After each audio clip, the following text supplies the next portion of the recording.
Sahana Vavatu Sahano Bhunaktu Sahaviryam Karavavai Tejasvina Vaditamastu Mavidvishavahai.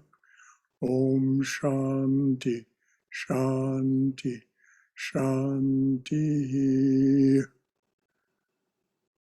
May the Divine Being look over us lovingly as a mother and father.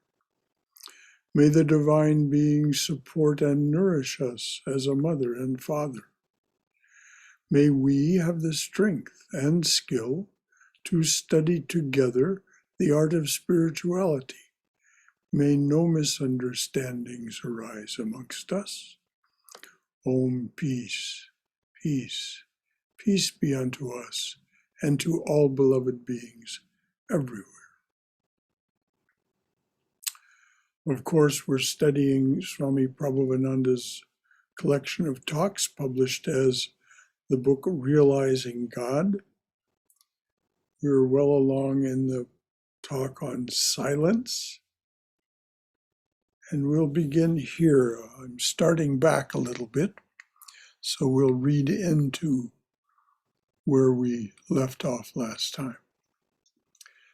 There is the urge in every one of us to seek knowledge, happiness, and freedom, to unfold divinity, and we want to love and be loved.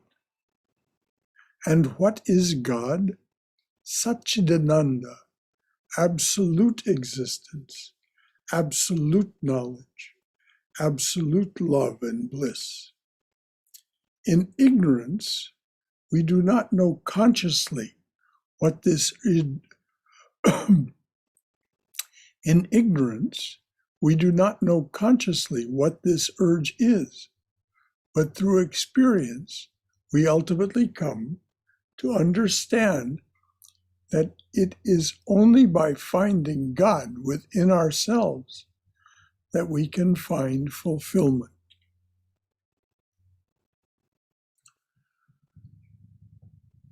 Through experience, we ultimately come to understand that it is only by finding God within ourselves that we can find fulfillment. And therein is the whole summary of the spiritual quest. Now, as Swami Vivekananda pointed out, all that is selfish and self-centered is not this spiritual quest, is not religion. All that is unselfish and directed away from I, me, mine to thee, thine, thee, thou, thine, that is spirituality or religion. So that's what the Swami is talking about. We can only find God within ourselves to the extent that we release our attachment to I, me, mine. In the Lord's Prayer, we find, lead us not into temptation. Temptation is the outside world, the senses outgoing. And there is the prayer Sri Ramakrishna taught, Lord, do not delude me by your bewitching Maya. And many, many saints have said this. Narada said it to Rama. Do not delude me by your world bewitching Maya. Now, we can pray that same prayer.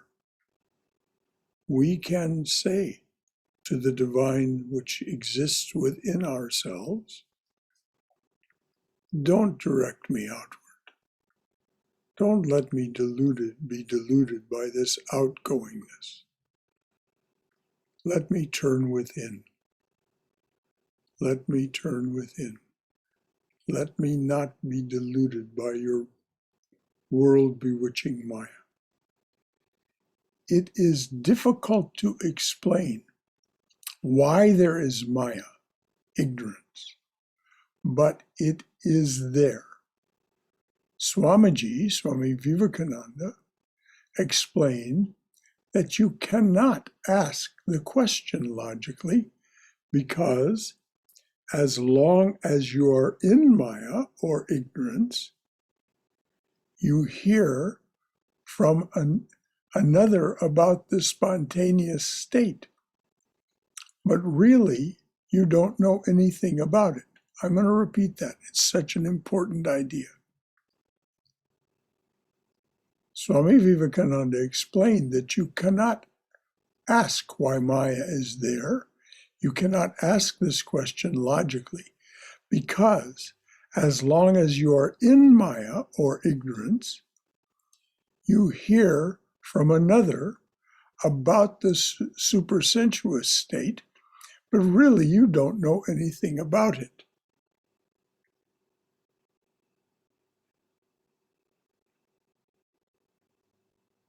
So how do we find out about it? You don't realize that you are in darkness. You think it is light. And then when you realize the truth, you see there was no ignorance at any time. And this is the paradox that Sri Ramakrishna says is only resolved by coming into, as he characterizes it, the neighborhood of God. You'll see that in reality you were never ignorant because what you were seeing outside was the same as what you see inside. That Maya is also the divine, but you only see that after you have realization. Before that, it's only an idea. So before we go on, these are such important ideas. Are there any comments from your own wisdom or experience, or any concerns or questions you'd like to raise about what was just read and said?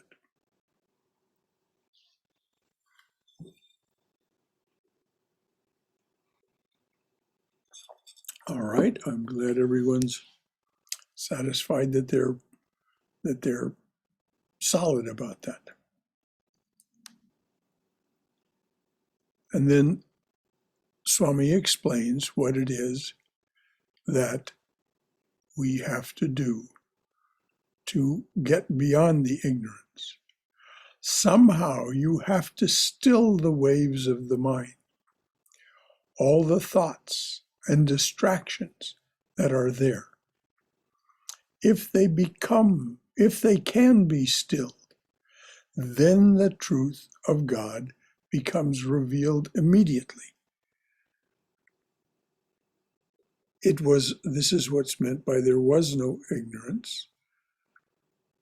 The truth of God was always self-evident, but it was disguised, masked, covered by our thoughts, feelings, perceptions that are outward directed, or our memories of those thoughts, feelings, and perceptions, or our imagination about future feelings, thoughts, and perceptions.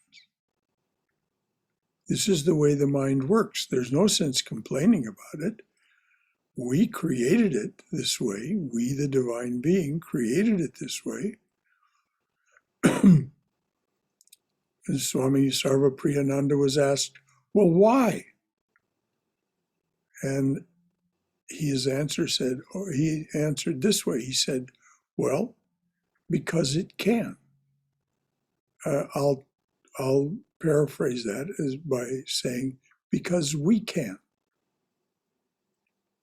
But having done that, we then become enmeshed there. because of all of the reasons that we so well know. So it's only when we turn away from that that we see, oh, there is this other. And that is the creation energy that brought about all this other. And so that is also true, but only from that perspective. Again, anything that needs clarification for anyone? Okay.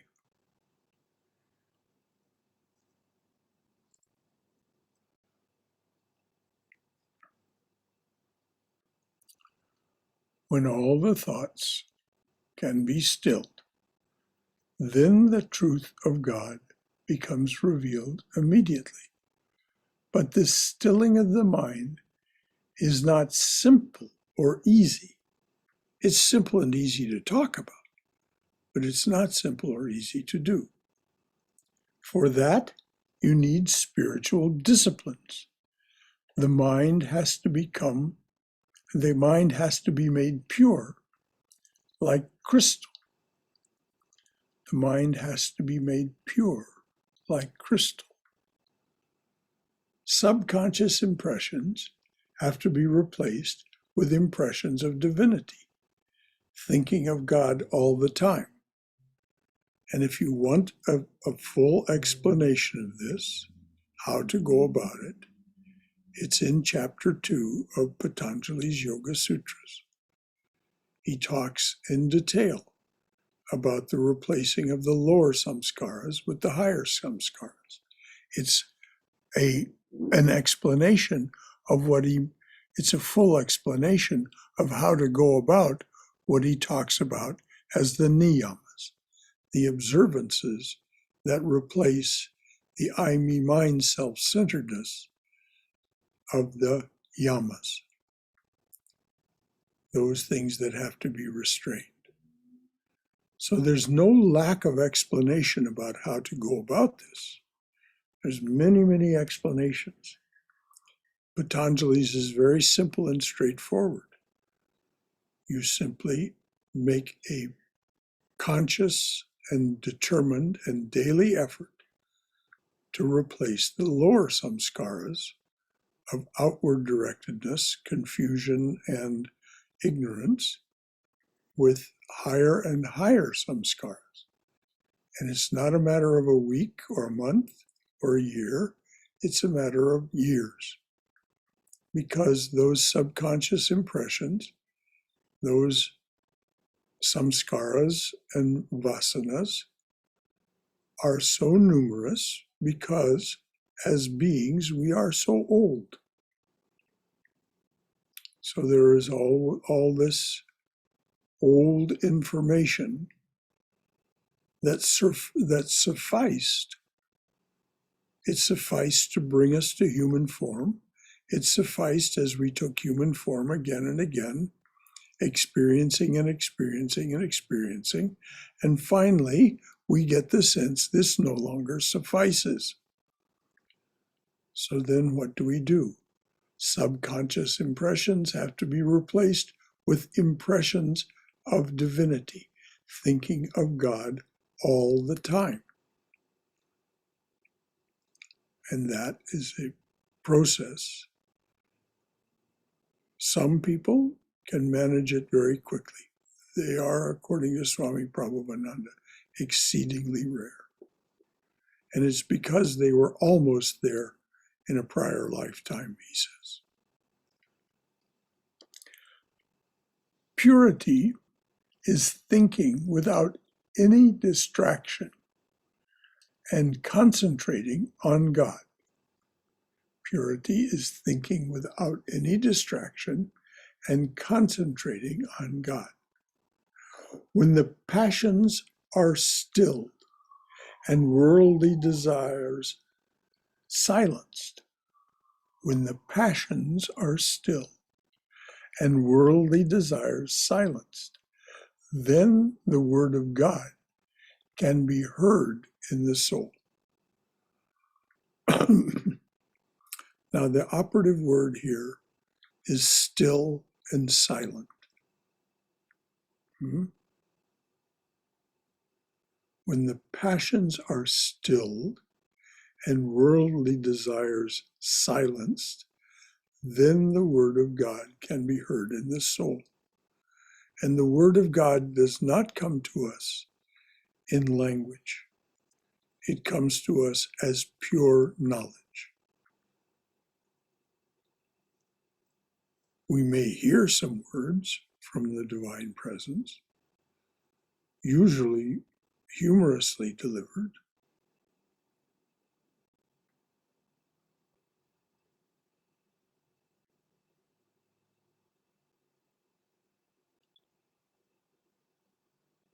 So once again, let me just pause and ask if there is anything that anyone would like to add from their own wisdom or experience to what's been said, or any concern or questions you'd like to raise.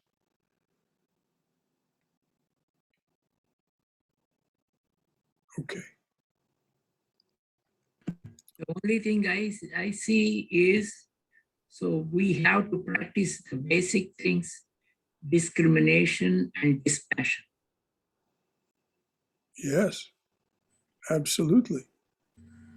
Yes, discrimination. When you say discrimination, Balaji, discrimination, what does that mean to you? What are you discriminating toward or against? Discriminating what is real and what is unreal. Okay, what is the definition of real and unreal?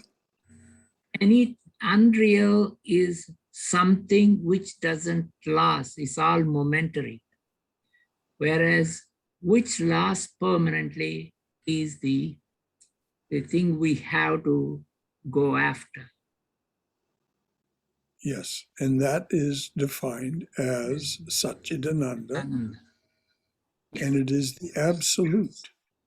Now, we may think, well, I can't understand the absolute. You're right, you cannot understand the absolute. The human mind, which is finite in its capacity, cannot understand the infinite. But when the actions, when the activity of the mind is stilled, then you realize, you know this that was there all along. This silencing of the mind doesn't mean going dumb. No, you simply sink below the level of that activity. The metaphor has been used of sitting at the bottom of a swimming pool. You made your way there quite deliberately. You're sitting at the bottom of the swimming pool. It's all quiet. It's all still. But above you, if you look, all the other people in the pool are still splashing and carrying on. Those are like the thoughts in your mind. They don't go away. You simply no longer pay attention to them. You've turned your attention elsewhere. And this can only be understood. You can only grasp the meaning of this if you practice it. That's what the Swami means by spiritual disciplines. There are various ways, but Balakrishna is absolutely right. He used the technical terms, translations of viveka, discrimination, and vairagya, release or renunciation of the temporary, that which comes and goes. As the Swami pointed out, after you have the realization of the truth, then you see that that which comes and goes is also real, but not in the way that you thought it was.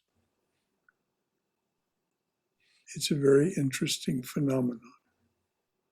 You see that it is the real simply in its mode of motion. Water still, water in waves, as Sri Ramakrishna said, the same water. Anything else while we're paused? Any time I think about dispassion, there is a story that comes to my mind. Once Swami Chinmayananda was traveling in the train. He usually wears a few rings and all those things. So he was sitting there in the train, and there was a lady came. She has a lot of jewelry all over. So she asked Chinmayananda, what is so big difference? You wear all those gold rings and everything, and I wear all these chains. So what is the difference between? The next minute, Chinmayananda took all those rings and threw it away outside.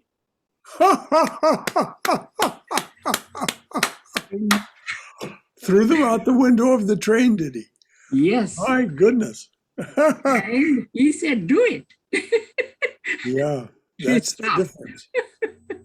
That's the difference. That is the attachment. He had been given those things, so he wore them. He didn't buy those things. Yes. They'd been given to him. But he placed no value on them any more than he would a lump of earth. Exactly, yes. So what is the difference between thee and me? He demonstrated that quite objectively, didn't he? Yes. What a beautiful story. Yes. Well, I'm sure she was brought up short, because there was no way she was going to take off her jewelry and throw it out the window. And it isn't that she was bad. It's just that she was different than the Swami. Exactly. How are we different? Well, she found out. What a lovely story. Thank you, Bala. Anything else from anyone?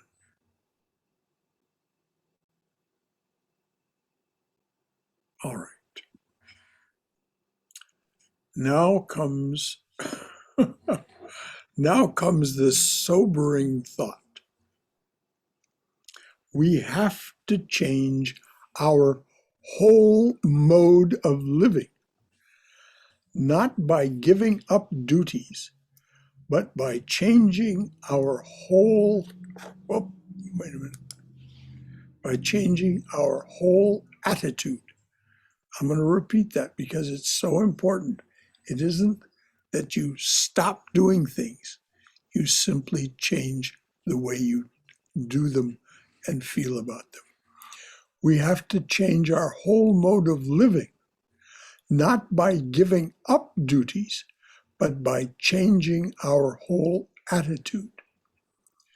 Think of God. Feel the presence of God. If you feel that presence, you are bathed in its light. If you feel that presence, you are bathed in its light. And the only way for this to happen is to practice turning within until you feel that living presence right here, ultimately throughout your whole body. But first, right here, you feel it as a warm glow. Then you feel it as a living, moving thing. Ultimately, you see it fills your whole body. It is who you are. It is the life force that is propelling this machine forward. Think of God, feel the presence of God. If you feel that presence, you are bathed in its light. And that's what the Swami was pointing to, and I said in different words. You feel it throughout your whole being. This is one of the first vows we take.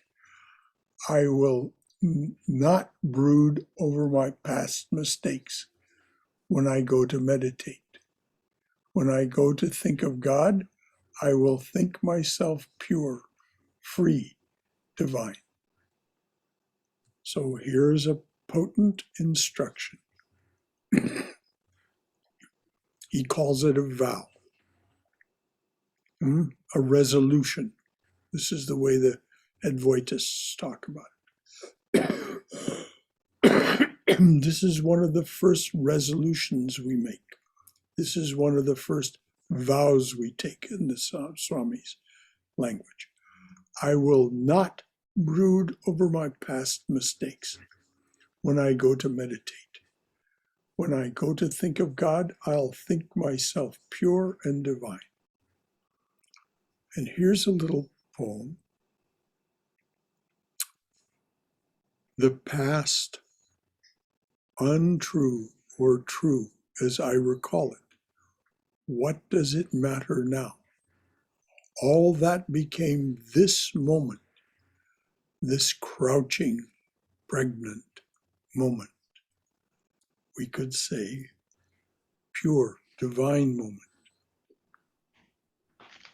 If we just leave that past all behind, what does it matter now? There's no sense thinking about it or brooding about it, because all of that became who you are sitting right there, this very moment. Each one of us, whatever was, brought us to this moment. Where are we? We're sitting on a Saturday early afternoon, studying one of the great souls. What a thing to be doing. What a way to be. It's very pure. It's very divine. Is that Brother Shankara? Yes. Were you referring to certain book on this subject? Maybe I missed it. Was there a book that you referred to? Name of a No, book? dear, I didn't refer to a book. Okay.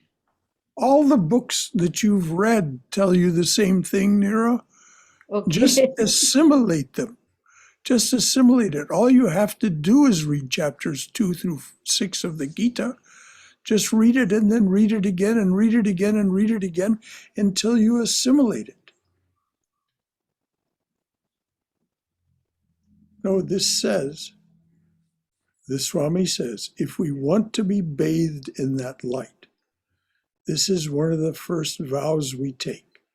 I will not brood over my past mistakes when I go to meditate.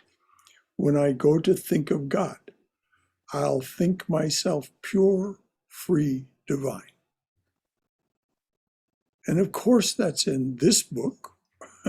It's in Swami Prabhavananda's How to Know God. It's in the Gospel of Sri Ramakrishna. It's in the Gita.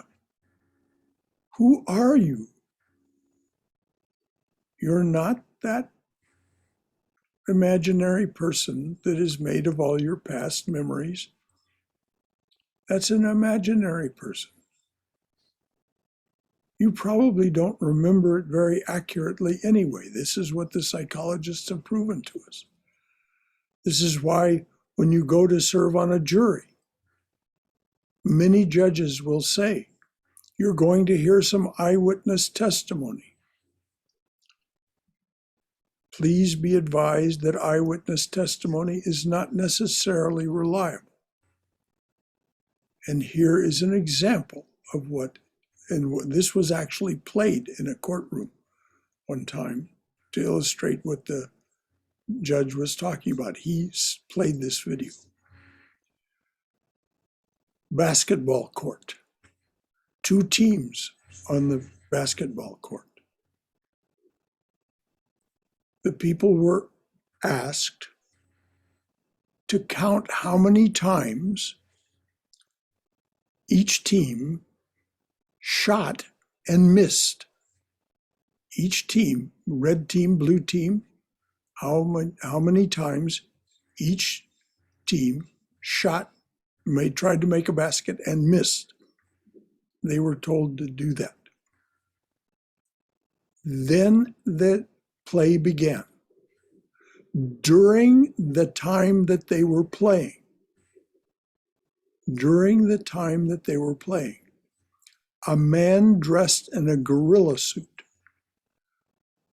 walked onto the basketball court, paused in the middle of the court, and then, this was all done very slowly, walked slowly into the middle of the court, stood there in the middle of the court as the play was going on all around him, and then walked off the court.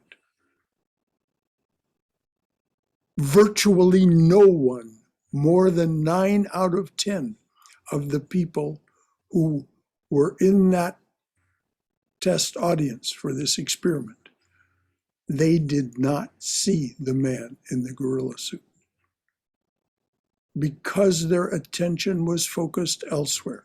They were watching their team, the red team or the blue team, and how many times they shot at the basket and missed.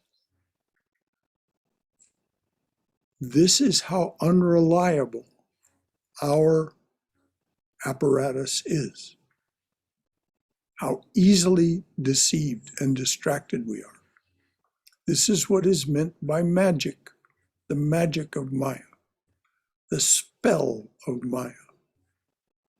We are distracted from the truth, which is self-evident at every moment, by the fact that our attention is elsewhere. And so the past, untrue or true, as I recall it, what does it matter now? All that became this moment, this crouching, pregnant moment, with infinite possibilities reaching away from it. Infinite. We don't know what's going to happen the very next moment.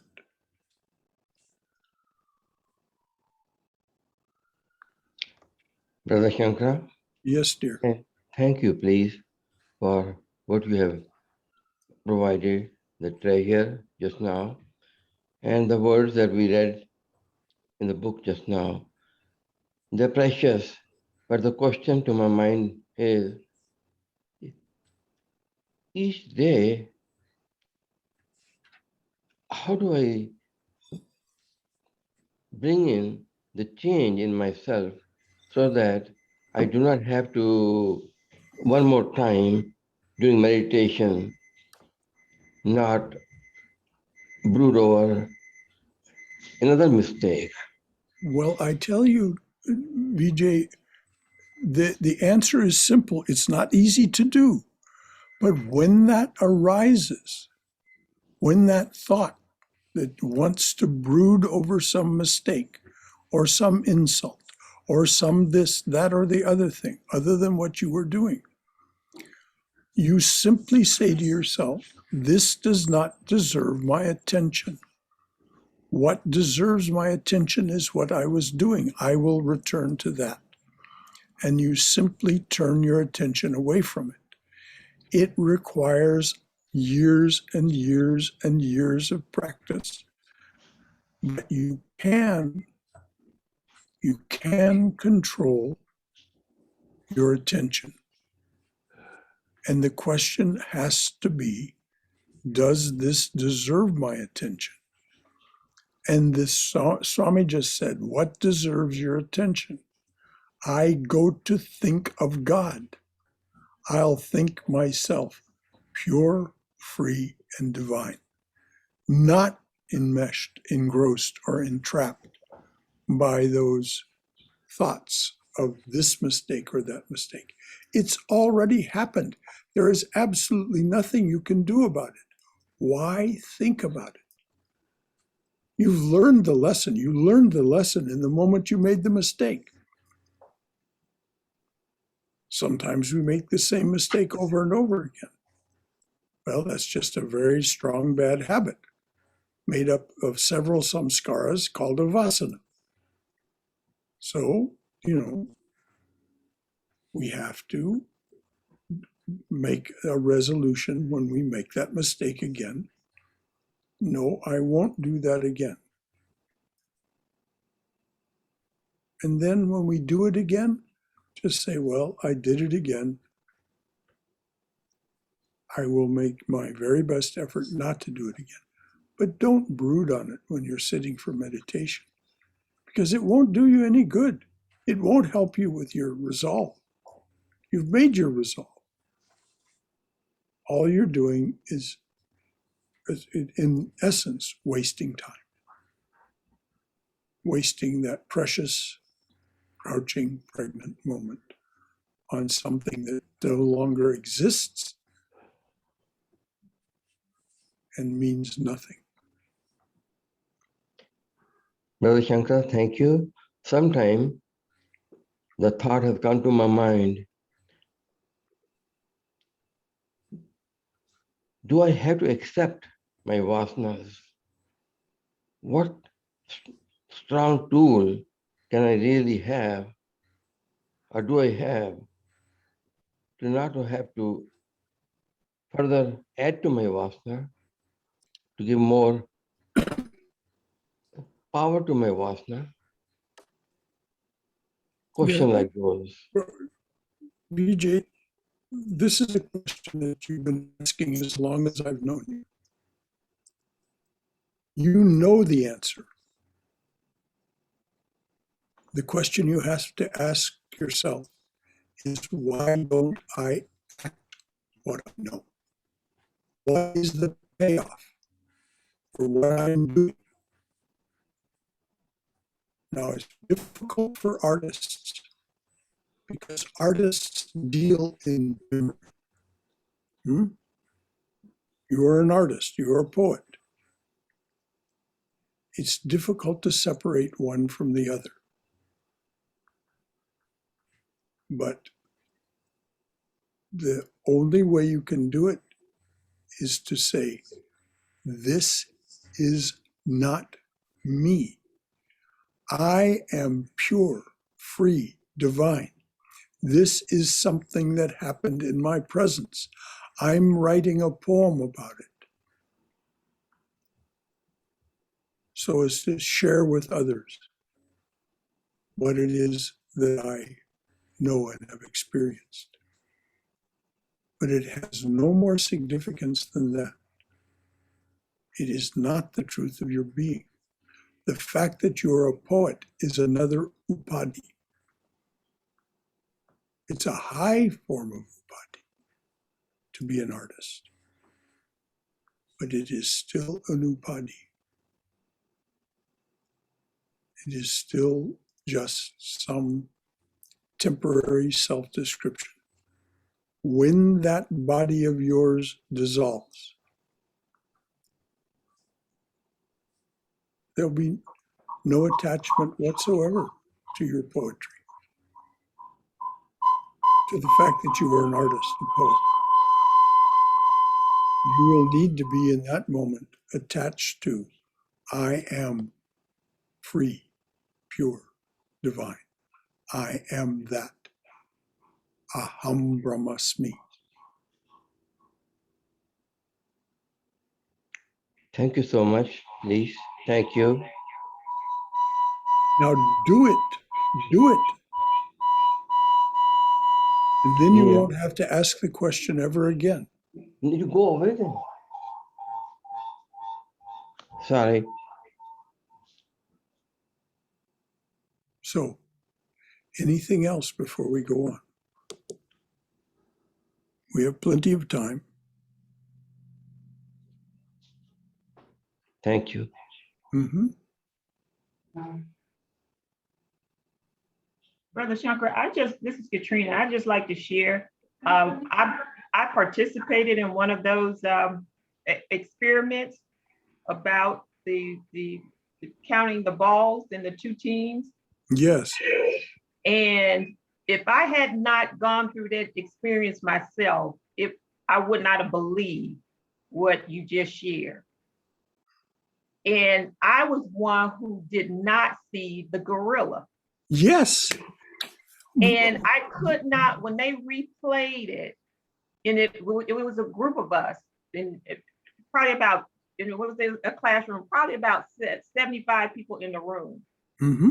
And the majority of the people did not see the gorilla. And then after that, then we had the discussion. It's like, how many people saw the gorilla? And we like, what gorilla? Exactly. And some people say, you did not see that gorilla in the video? And it just showed me, and then they replayed it. We had that discussion. Some people, the people who saw it said, okay, you had to see the gorilla. The people who did see it, it was like, what gorilla are you talking about? And then they replayed the video, and then I saw the gorilla. But that taught me how, when you say in terms of eyewitnesses, we see with our mind and not with, we see what our minds are focused on. But Exactly. I could not believe it. And I did the same experiment with some family members, and they also, some of them saw it, and some of them did not see it. And I just want to share that because that was a real eye opener for me. Katrina, thank you so very much. It's one thing for me to tell about it. It's another for you to have experienced it. And I'm so very glad you shared that, because it is so instructive. We must not trust our memory. We may or may not have seen the reality in the moment. Absolutely. But the fact that people will make fierce arguments about their opinions, and then they can be proven dead wrong. Dead wrong. And some of them still won't admit it. So we need to be focused on, what am I in this moment? And what in this crouching, pregnant moment, full of infinite possibility, what deserves my attention? And the Swami says, the vow is not to brood over my past mistakes, not to think about the past at all. Forget about whether the mistakes or not mistakes. The joys, don't think about them either. When I go to meditate, when I go to think of God, I'll think myself pure, free, divine. And of course, is it easy? No, it's not. You have to practice for years. You have to practice for years to where you can easily turn your mind away from that which wants to distract you and to the object of your devotion, of your meditation. And then some days it works better than others, even if you've been practicing for 40 years. And there's that wonderful story of Totapuri in the gospel.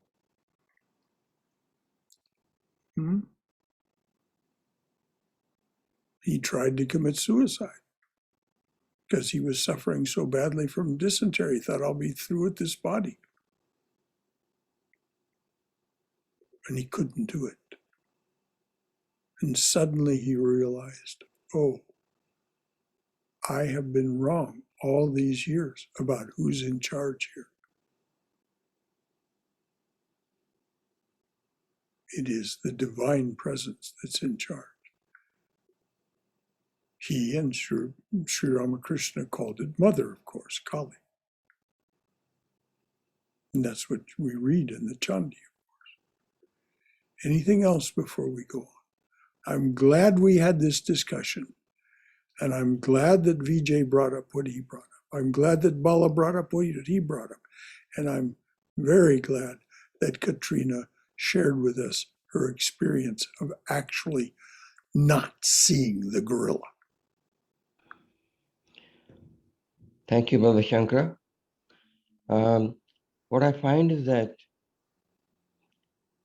my own experience, it becomes easy for one to forgive oneself for one's mistake.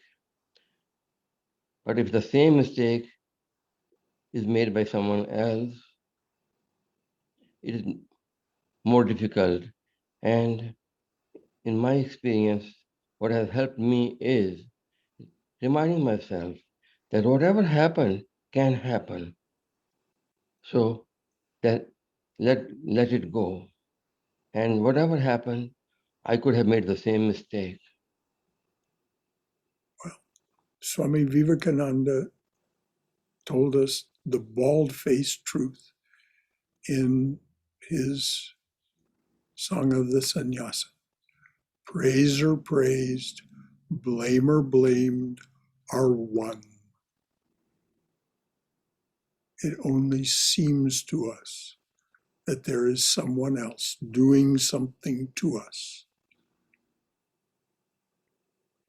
There is only the one. Praiser praised, blamer blamed, or one. So we can take refuge there. Then there's no question of forgiveness. There's no question of it being okay or not okay. That's just what happened. Praiser praised, blamer blamed are one. Thank you very much. Anything else from anyone? Yeah, Brother Shankara, I was thinking of, I know we've talked about earlier about offering everything to Thakur, right? So is there a conflict between that and this, what we are reading about offering all my good and my bad, my mistakes and my victories, or No, of course not. If you two different? if you read chapters 4 and 5 of the Gita, Krishna says, offer it all to me. Everything, without exception. Everything. So when we offer everything, that means we are not taking it to the meditation then. We're not taking We're it. not taking, when you're meditating, you're not meditating on your actions or your mistakes or anybody else's actions or mistakes. You're meditating on the divine presence. Okay, that's what I want to clarify. That means we have already offered it before we start the meditation, in other words. And if it comes up during the meditation, offer it again. Please take this. It's not me, it's not mine, it's yours. You are the author of everything. So as long as we are looking for loopholes and contradictions, Nero, will find them. Just accept what Krishna says. Accept what Patanjali says. Accept what Swami Prabhavananda says. Just leave it all behind when you sit for meditation. I am pure, free, divine. I'm not any of that. That belongs to the world that will disappear. It will disappear in my meditation. It will disappear in my life if I succeed in meditating on a regular basis. And most emphatically, it will all disappear when I'm in class.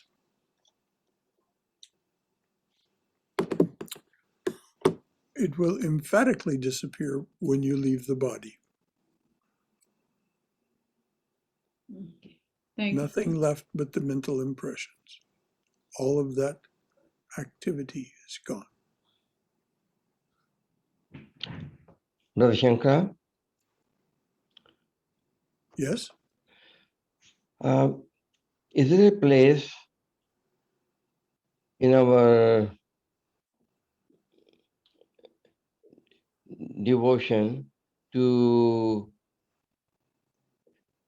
accept God as someone, to accept Thakur as someone that I can confess my mistakes to, not just offer, but confess that, yes, these are my mistakes. Please help me. You just did it. What's wrong with that? Why would you quarrel with yourself about whether it's okay to pray that prayer? Of course it's okay. That is offering. Please take these. They're not mine. Of course it's okay. Pour out your heart to the divine presence. There is no conflict. Stop looking for rules to stop yourself, Vijay. Stop looking for rules that will stop you. God is not limited.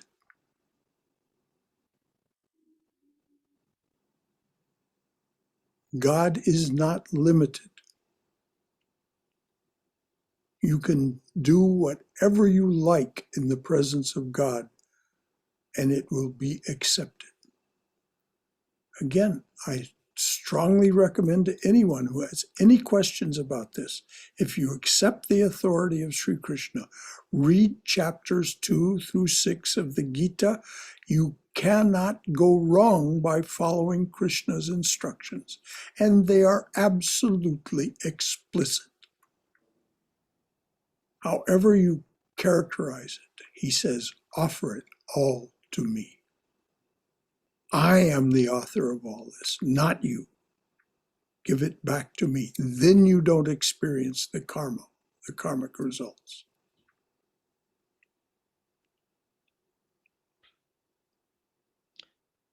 Thank you. I'm so thankful for this session. Thank you. Good, good. Anyone else? Anything else?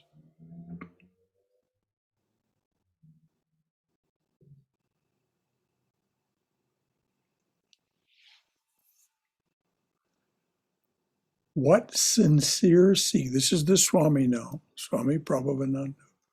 What sincere seeking means, in a word, is to go into silence where there is cessation of all desires. When the mind is eager, waiting for God, grace comes immediately. When the mind is eager, waiting for God, expecting God,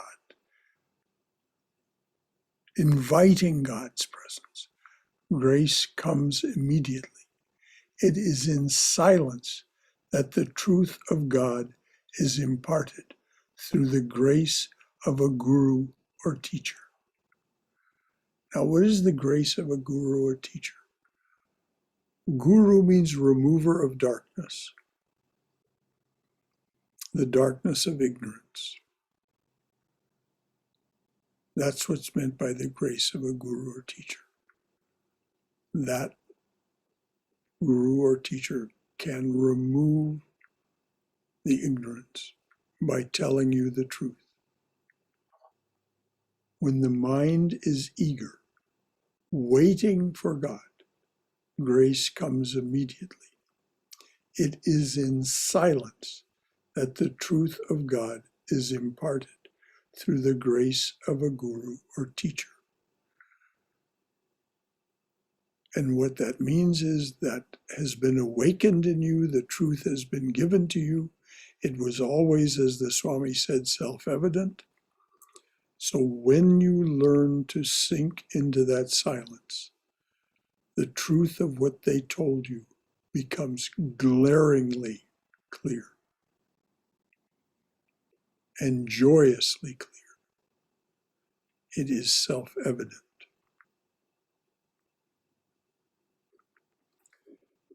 Sri Ramakrishna was asked once, "Where is God?" He put his cloth in front of his face and said, "You see, God is there, but you can't see him because of this veil." That is the veil of ignorance.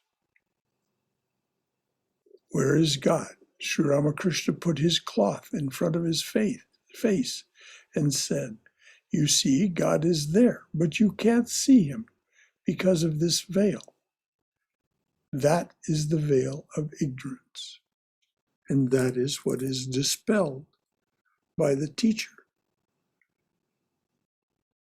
Now, what Sri Ramakrishna said is, when the truth is imparted to you, you must assimilate it. It isn't just an idea that resides in the mind. You must assimilate it. You must make it your own through practice.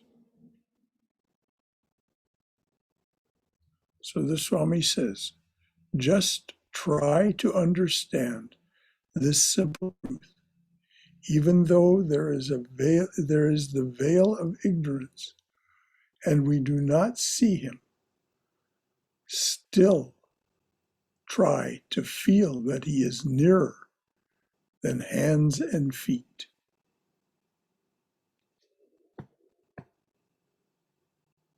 The heart is nearer than the hands or feet. Swami is not making some sort of clumsy metaphor here. He means it. He's right here, the divine presence, he or she, however you characterize it, however you feel it. Try to feel that he is nearer than hands and feet. He is the very consciousness of your being conscious. Let that sink in. The fact that you are conscious, aware at this moment, is the divine presence. Nothing else. Without that, as it says in the evening prayer, speech cannot hold thee, nor mind, yet without thee we think not nor speak. He is the very consciousness of our being conscious. With spiritual growth, as you practice spiritual disciplines, the first understanding that comes is the isness of God. As Swami Sridharananda puts it, we start with the feeling I am. Then as we do our spiritual practice, we feel, oh, there is this God, which he refers to as thou. So now we're in the state of I am and thou art. Later we get the priorities right, which is bigger, which is smaller. Thou art and I am. And finally we understand that there is only thou. That this I am, which was previously seen as a part, thou art and I am part of that. And that's a wonderful state to be in. That is Savikalpa Samadhi. But then it comes clear that the only thing that exists is the divine presence. That and that alone. So we go from I am to I am and thou art. Then we get the priorities straight. Oh, thou art, therefore I am a part. And finally, we understand, that is, realize, thou alone exists. And the rest of this is Maya.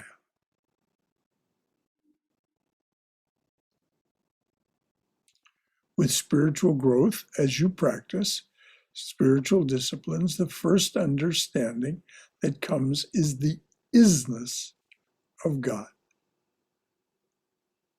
He is. I don't see him. I don't know him yet, but he is. This conviction comes, but only when we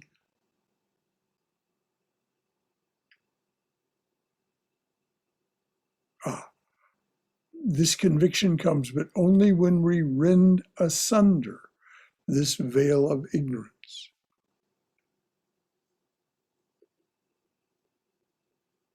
As St. John of the Cross says, my soul burned away the veil of ignorance,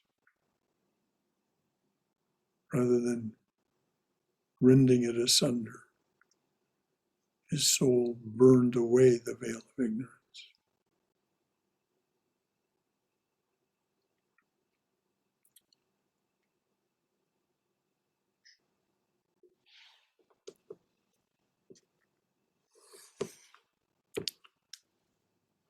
Okay, it's just a little after 1 o'clock. I think we'll leave it there. The Swami's about to make a little pivot, so we'll go into that next week. Oh, that's right. Next week, there will be no Saturday class. Each year, the Archdiocese of Atlanta, in the person of Bob Howard, who's a very senior deacon, he leads a class on creating new deacons. It's called a deaconate formation class. So each year, the Archdiocese asks me to come on a Saturday and speak to that deaconate formation class about what we teach here. And so next week, there will be no Saturday class. So week after next, we'll take it up from there. Any final thoughts or questions from anyone? By the way, that there will be a reminder in this coming week's newsletter that there will be no Saturday class next week. Any final thoughts from anyone?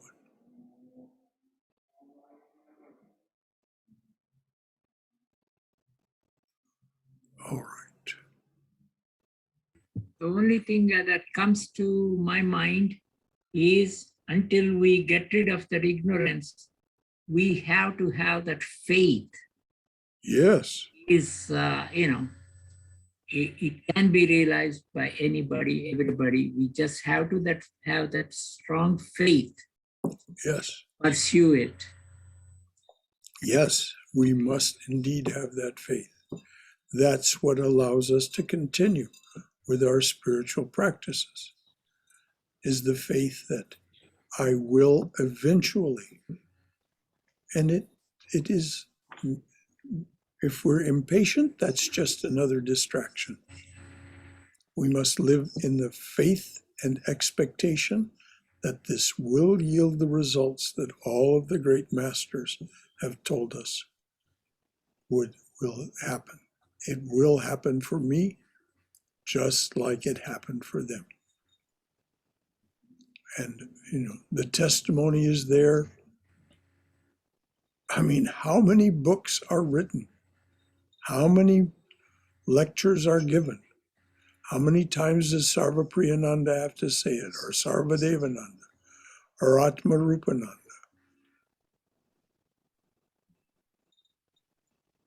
No, there is no reason to believe that it won't happen for you.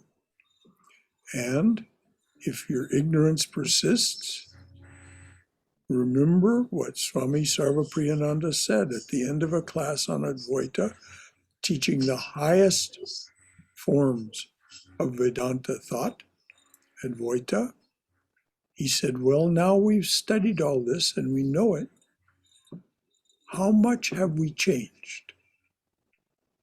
And he raised his own hand. And he said, not much. And he said, the reason is, and we have to admit it, is we like it. We like our ignorance. We like it. We're getting something out of it. And as Tukaram very humorously pointed out, only a fool kicks a lover out of bed unless he knows that he has two more beautiful on the way.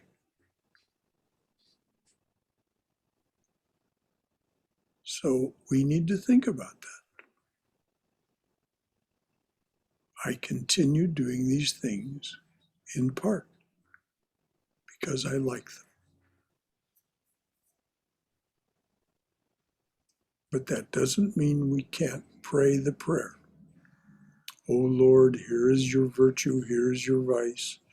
Take them both and give me pure love for thee. Here is your darkness, here is your light. Take them both and give me pure love for thee. Sri Ramakrishna's prayer.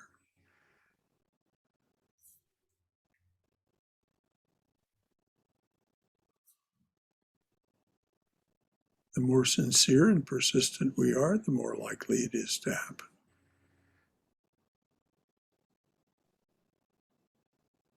Any final thought from anyone? All right. Om Asato Ma Satkamaya. Tamaso Ma Jyotirgamaya. Mrityor Ma Amritangamaya. Abir Moiti. Oh, dearly beloved, lead us from this realm of noisy confusion and misunderstanding to thine abode of serenity, silence, and understanding. Lead us from darkness and ignorance to the brilliance of thy wisdom and love. Lead us from darkness and ignorance to the brilliance of thy wisdom and love. Lead us from death to immortality. Light us through and through.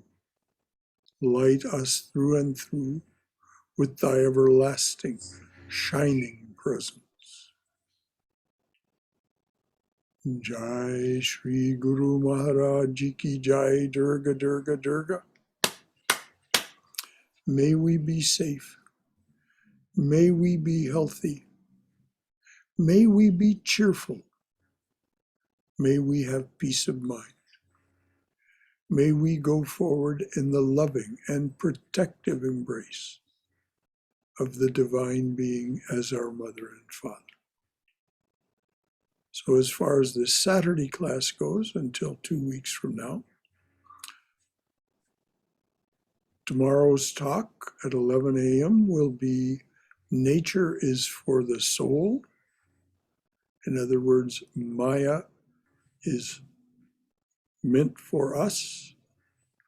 Nature, Mother, Maya, Prakriti, it is for us, not the soul for it. And many, many wonderful things to be said in that regard. So that'll be tomorrow morning. And then, of course, on Monday, we have our class, not a class, a reading and discussion group on the book Love Poems from God. On Tuesday, we're coming close to the end of Swami Chaitanananda's book on the life of Holy Mother. That's at 8 p.m. And then 9 p.m., we're now into chapter 14 of Swami Vivekananda's Jnana Yoga. So may you be well and in bright spirits. Until next time. And Katrina, again, thank you for affirming from your own experience what was first heard by me as an instruction from a judge as I sat on a jury when he played that video. All right, dears. Bye-bye. Thank you, Prabhu Shankara. Thanks.